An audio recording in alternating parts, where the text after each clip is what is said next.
ప్రేక్షకులకు నమస్కారం. ఈ వీడియోలో మనం అతి శక్తివంతమైన నిమ్మకాయ వశీకరణం గురించి తెలుసుకోబోతున్నాం. దానికంటే ముందు కార్యసిద్ధి మంత్రాలు, యంత్రతంత్ర మహిమలు, ధర్మ సందేహాలు, వశీకరణ మంత్రాలు, చేతబడి సమస్యలు ఇలాంటి ప్రతి దానికి పూర్తి అవగాహన కోసం ఈ ఛానల్ని సబ్స్క్రైబ్ చేసుకోండి. ధన్యవాదములు. ఈ వశీకరణం అనేది మనకు బాగా ఇష్టమైన వాళ్ళని, భార్యని లేదా భర్తని, ప్రేమించిన వారిని ఎవరినైనా వశీకరణం చేసుకోవచ్చు. ఇది కేవలం మంచి కోసమే ఉపయోగించాలి. చెడు కోసం ఉపయోగిస్తే దాని ఎదురు దెబ్బ మనం తట్టుకోలేము. ఈ వశీకరణం మంగళవారం రోజున చేయాలి. ఇలా చేస్తే త్వరగా ఫలితం వస్తుంది. ఈ వశీకరణం కోసం మనకు నిమ్మకాయ, పసుపు, సింధూరం, మనం ఎవరినైతే వశీకరణం చేయాలనుకుంటున్నామో వారి వెంట్రుకలు లేదా వారి కాళ్ళ కింద మట్టి, 2 కాగితపు ముక్కలు.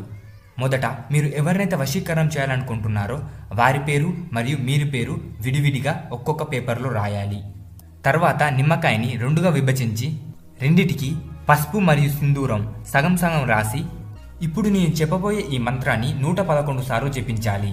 జ్ఞాననమాపి చెంతాసి దేవి భగవతి హిసా బాలదాకృష్య మోహయ మహామాయ ప్రాయచిత్తి. ఈ మంత్రాన్ని జపించిన తర్వాత ఆ పేర్లను ఆ నిమ్మకాయకు పెట్టి మీరు ఎవరినైతే వశీకరణం చేయాలనుకుంటున్నారో వారి ముఖాన్ని ధ్యానం చేస్తూ ఆ వెంట్రుకలతో